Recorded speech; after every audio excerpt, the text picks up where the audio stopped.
Movie के शुरू में हमें एक वुमेन दिखाया जाता है जो कि रेलवे के ट्रैक अपनी गाड़ी रोककर रेडियो में से गाना चला रही होती है। और हैरत की बात यह है कि उसने अपनी बच्चे की जान को भी खतरे में डाल दिया होता है। इसने अपने बच्चे को मरने के लिए वहीं पर छोड़ दिया। नेक्स्ट सीन में हमें एक लड़की को दिखाया जाता है जिसका नाम कैरली है। कैरली और उसका एक छोटा भाई होता है और वो अपने मॉम डैड के साथ वहाँ पर रहते हैं। जिस शहर में वो रहते हैं वहाँ सभी अपने मॉम डैड अपने बच्चों को बहुत प्यार करते हैं। एक दिन पूरी फैमिली घर पर थी, न्यूज़ देख रहे थे और वो न्यूज़ में वही बता रहा था कि वो रेलवे के ट्रैक साइड गाड़ी थी और वो एक्सीडेंट में मर गई। उस घटना को सुनकर उनके मॉम डैड को कोई भी ज़्यादा फर्क नहीं पड़ रहा था क्योंकि वो अपने बातों में बहुत ज़्यादा बिजी थे। मॉम कैरली से कहती है कि तुम्हारी आंट का बेबी होने वाला है और इस बात से कैरली ज़्यादा खुश नहीं थी और कैरली को कोई भी इंटरेस्ट नहीं था कि वो भी हॉस्पिटल जाकर वो बेबी को देखे। और कैरली का एक छोटा भाई भी था, उसे स्कूल जाना बिल्कुल भी पसंद नहीं है और वो स्टडीज़ में बिल्कुल वीक है। फिर भी उसके मॉम डैड उसे बहुत ज़्यादा प्यार करते हैं, जो कि हम कैरली और उसके फ्रेंड को देखते हैं क्लास में। जबकि टीचर उन्हें पढ़ा रहा होता है और टीचर को ये नहीं पता होता कि ये सब कुछ हो क्या रहा है। और थोड़ी ही देर बाद एक स्टूडेंट बाहर निकलता है, उसके टीचर को एक कॉल आता है और वो कॉल में इतना बिजी हो जाता है कि उसे ये भी पता नहीं चलता कि सभी पेरेंट्स आकर सभी को वेट कर रहे हैं। थोड़ी ही देर बाद बाहर अचानक से पुलिस एक वुमेन को खींच रही होती है और पुलिस की वैन कॉलेज के अक्रॉस आ सभी स्टूडेंट्स गेट की ओर भागने लगते हैं। जबकि कि कैरली और उसके फ्रेंड भी जाकर उन भीड़ के पीछे जाकर देखते हैं। वो ये देखते हैं कि सभी पेरेंट्स उनके बच्चों को बुला रहे होते हैं। थोड़ी ही देर बाद वहाँ पर गेट्स की अतरफ बैरियर्स लगा देते हैं और पेरेंट्स सभी बच्चों को बुला रहे होते हैं। सभी कॉलेज के बच्चों को ये पता नहीं चलता कि ये सब कुछ हो क्या रहा है। तभी एक मॉम अपने बच्चों को बुलाती है। तभी वो बच्चा बैरियर की तरफ कूदने लगता है तो पुलिस उसे खींच लेती है। थोड़ी ही देर बाद वो बच्चा फिर से दौड़ लगा देता है और वो उस बैरियर को कूदने में कामयाब हो जाता है। और हमें जो देखने को मिलता है कि वो मॉम अपने बच्चे को कार की किली से उसे मार देती है। सभी लोग शॉक हो जाते हैं कि ये सब कुछ हो क्या रहा है। थोड़ी देर बाद पेरेंट्स की भीड़ ज़्यादा होने के कारण सभी पेरेंट्स उस बैरियर को कूदने में कामयाब हो जाते हैं और काफ़ी लोगों को ये पता नहीं चलता कि ये मर्डर का केस हो रहा है। और सभी लोग आ जाते हैं और वो अपने बच्चों को मारने लगते हैं। काफ़ी पेरेंट्स अपने बच्चों को ख़त्म कर देते हैं और थोड़ी ही देर बाद काफ़ी बच्चे अपनी जान बचाकर भाग जाते हैं। पुलिस वाले भी पूरी कोशिश करते हैं कि बच्चों की जान बचाई जाए और वो कामयाब नहीं ना होते हैं क्योंकि पेरेंट्स की भीड़ काफ़ी होती है। कैरली और उसकी फ्रेंड वहाँ से भाग जाते हैं क्योंकि उसके पेरेंट्स उसे लेने के लिए नहीं आते हैं। थोड़ी ही देर बाद उसका एक फ्रेंड होता है जो उसके पेरेंट्स उसे लेने के लिए नहीं आते तो वो घर चला जाता है। तो वो देखता है कि उसके फादर उसकी चेयर पर से नहीं होते हैं और उसे ऐसा लगता है कि यहाँ पर कुछ हुआ है, माहौल थोड़ा बिगड़ा हुआ है। तो वो देखता है कि न्यूज़ भी नहीं चल रही थी और उसके फादर तो वो घर पे नहीं होते हैं। जबकि वो गार्बेज डाल रहा होता है तो उसे ऐसा महसूस होता है कि उसके पीछे कोई है, तो उसके फादर ही होते हैं। उसका फादर एक जोरदार थप्पड़ देता है और बॉटल को तेज कर लेता है और उसे मारने के लिए जाता है। उसके डैड उस पर एक जोरदार अटैक कर देते हैं, उसका हाथ कट जाता है और थोड़ी ही देर बाद कुछ ऐसा होता है कि उसके डैड अचानक अपने ही बॉटल से अपनी जान पर अटैक कर देते हैं। थोड़ी ही देर बाद उन्हें पता चलता है और वो बॉटल को अपनी ही हाथों से अपना अटैक कर लेते हैं। जबकि वो लड़का बहुत मजबूर होता है और वो कुछ भी नहीं कर सकता, जबकि उसके हाथ में भी चोट आई हुई थी और वो लड़का कुछ भी नहीं कर पाता। और नेक्स्ट सीन में हमें कैरली की मदर को दिखाया जाता है जो कि कार में बैठकर काफ़ी ज़्यादा रो रही थी क्योंकि कैरली उसे कोई भी ध्यान नहीं देती। और जब भी कैरली की मॉम को उसकी बहन का फ़ोन आता है कि उसका बेबी हो चुका है, उधर हम कैरली और उसकी फ्रेंड को कार चलाते हुए देखते हैं। जबकि वो स्कूल से भागकर कैरली की फ्रेंड के घर पर आ जाते हैं। जबकि कैरली बैठकर टीवी देख रही थी तो उसे ये पता चलता है कि उसकी फ्रेंड बाहर गई थी और उसे ये भी महसूस होता है कि वो अभी तक क्यों नहीं आई और वो उसे ढूंढने के लिए सीढ़ियों से ऊपर जा रही थी। और वो उसकी फ्रेंड की माँ को देखती है और वो महसूस कर लेती है कि उसकी माँ ने उसकी फ्रेंड को मार दिया है। जबकि कैरली की माँ टीवी देख रही थी और उसमें ये बताया जा रहा है कि एक ग्रुप निकला हुआ है जो कि केमिकल को एज अ ड्रग यूज़ कर रहा है। ये ड्रग उन पर बहुत ज़्यादा असर करता है जो माँ बाप अपने बच्चों पर बहुत ज़्यादा प्यार करते हैं। उस इफेक्ट की वजह से वो माँ बाप अपने ही बच्चों को मार रहे हैं। और जब कैरली ये सब देखकर अंदर जाती है और वो जाकर देखती है कि अपनी बहन को, जो कि एक बच्चे को जन्म दिया हुआ है, और वो जब उसकी बहन उसके बच्चे को प्यार से गले लगाती है तो उसका वायरस एक्टिवेट हो जाता है। कैरली की सिस्टर उसके बच्चे को इतना ज़ोर से गले लगाती है कि उसकी सांस रुकने लग जाती है और उस बच्चे की सांस रुकने ही वाली होती है। तो कैरली को पता चल जाता है कि ये सब कुछ यही हो रहा है और वो बच्चे को छीनने लगती है, क्योंकि वो अभी अभी न्यूज़ में देखकर आती है। जबकि कैरली की सिस्टर कटर को उठा लेती है और उस बच्चे पर अटैक करने की काफ़ी कोशिश कर देती है। तभी उसकी बहन उस बच्चे को उठाकर वहाँ से ले जाने की कोशिश करती है, तो वो मारने ही वाली होती है और वो बच्चे को लेकर वहाँ से एस्केप हो जाती है और वो बच्चे को बचा लेती है। और जब कैरली को पता चलता है कि उसकी फ्रेंड को अपनी ही मदर ने मारा है तो वो घर छोड़कर भागने लगती है। और वो जब वो भाग रही थी तो वो एक अंकल को देखती है जो कि अपने ही बच्चे को बेसबॉल स्टिक की मदद से मार देते हैं। वो ये सब कुछ देखकर डर जाती है और आगे बढ़ने लगती है। तभी वो देखती है कि उसका दोस्त वहाँ पर आ जाता है और जो कैरली उसे पसंद करती है, और वो कहता है कि कैरली क्या तुम अभी भी सेफ हो, और उसे वो अपने घर ले जाने की कोशिश करता है। और वो अपने फ्रेंड से कहती है कि उसकी माँ उसे ज़्यादा प्यार नहीं करती, इसीलिए उन पर वो एसिड अटैक नहीं कर सकता। और नेक्स्ट सीन में कैरली के भाई को हम देखते हैं जो कि उसके पेरेंट्स उसे काफ़ी ज़्यादा प्यार करते हैं, और तभी वो कैरली उसके फ्रेंड को बताती है कि हमें इसे बचाना चाहिए, और वो निकल जाते हैं। और यहाँ पर हम कैरली के डैड को देखते हैं जो कि अभी भी ऑफिस में सो रहे थे और काफ़ी ज़्यादा थके हुए थे, और उनकी टीवी में भी कुछ भी नहीं दिखाया जाता है। थोड़ी ही देर बाद कैरली के डैड ऑफिस में रहते हैं और उन पर वो केमिकल अटैक होना शुरू हो जाता है।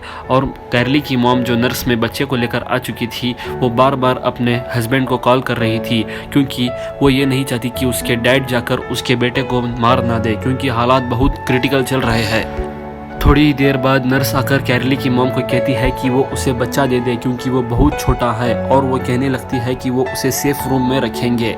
तभी कैरली की मॉम कहती है कि वो उसे नहीं देंगी, क्योंकि हालात बहुत क्रिटिकल चल रहे हैं। तो वो कहती है कि बच्चे को कुछ नहीं होगा, हम उसे सेफ रखेंगे, और वो कहकर ले जाती है।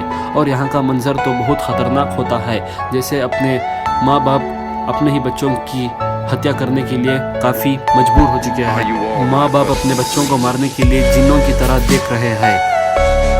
कैरली की मॉम बहुत ज़्यादा परेशान हो जाती है और उसे जल्दी ही घर पहुंचना चाहिए, क्योंकि वो ये नहीं चाहती कि कैरली के डैड घर पर आ जाए और वो बच्चे को मार दे। कैरले और उसका दोस्त पहले ही घर के बाहर पहुंच चुके थे, अब फिक्र की बात कोई नहीं। जब कैरली और उसके फ्रेंड घर पर आते हैं तो उसकी मेड देखकर कहती है कि क्या तुम इतनी जल्दी आ गए, और वो कहती है कि क्या मैं तुम्हें लंच प्रिपेयर कर दूँ। तो वो कहती है कि नहीं कोई ज़रूरत नहीं, आप बता सकते हो कि मेरा भाई कहाँ है करके पूछती है। जिस मॉप से वो सफाई कर रही थी उस पर खून काफ़ी ज़्यादा बह रहा था, और कैरली समझ जाती है कि वो उसकी बेटी को मार देती है, और वो कहती है कि तुम फ़ौरन इस घर से भाग जाओ। जबकि कैरली उसके भाई को ढूंढने के लिए ऊपर चले जाती है, तभी उसका फ्रेंड वहीं पर रुक जाता है उसे हैंडल करने के लिए। तभी वो जाकर अपने भाई को देखती है कि वो बेड के नीचे छुपा हुआ है। तभी वो पूछती है कि तुम यहाँ पर क्या कर रहे हो। तो उसका भाई कहता है कि मैंने अपने मेट को उसकी बेटी की हत्या करते हुए मेरी आंखों से देखा और मैं डर गया और मैं यहाँ पर आके चुप जा गया हूँ। तो कैरली कहती है कि कुछ घबराने की कोई भी बात नहीं है और मैं अब आ चुकी हूँ, हम कुछ ना कुछ करेंगे, अब आओ हम साथ चलते हैं। उतनी ही देर में कैरली के डैड वहाँ पर आ जाते हैं और उसके फ्रेंड को देखते हैं। कैरली के डैड उस लड़के से अपने बच्चों के बारे में पूछते हैं। तभी वो लड़का कहता है कि वो मुझे कुछ नहीं पता और चाकू लेकर धमकी देने लगता है ताकि ये दोनों पीछे से निकल जाए। थोड़ी ही देर बाद ये बात में इनकी बहुत बड़ी बहस हो जाती है। लगता है कि ये कुछ मामला बहुत ही बड़ा होने वाला है। थोड़ी ही देर में ये मामला देखकर छोटा भाई आ जाता है, क्योंकि उसे ये सब माहौल के बारे में कुछ भी नहीं पता होता है। थोड़ी ही देर में हम देखते हैं कि कैरली के डैड उस लड़के पर अटैक करने के लिए भागते हैं। तभी वो लड़का बीच में आ जाता है और वो कैरली के डैड उसे थोड़ी ही देर बाद कैरली के डैड उन दोनों को भी मारने के लिए पीछे भागते हैं और तभी वो दोनों अपनी जान बचाने के लिए दौड़ते हैं। तभी कैरली के डैड टॉय कार से टकरा कर गिर जाते हैं। तभी वो उन दोनों को बेसमेंट की ओर छुपने का मौका मिलता है।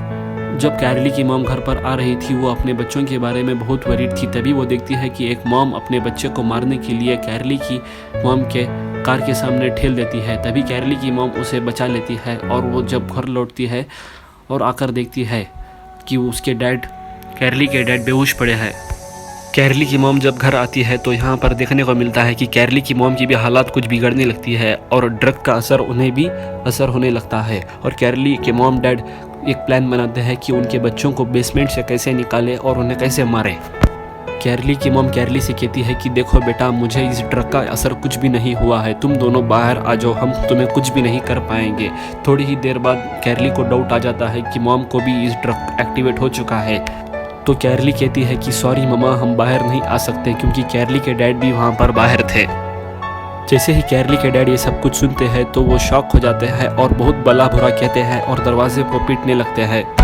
और कैरली की मॉम उन्हें एक ड्रिलिंग मशीन उठाकर देती है और कैरली के डैड उसका इस्तेमाल करके उस डोर को काटने की कोशिश करते हैं। वो डोर इतना स्ट्रांग होता है कि इतना आसानी से नहीं टूटता, दरवाज़ा नहीं टूटता, मगर वो ड्रिलिंग मशीन ख़राब हो जाती है।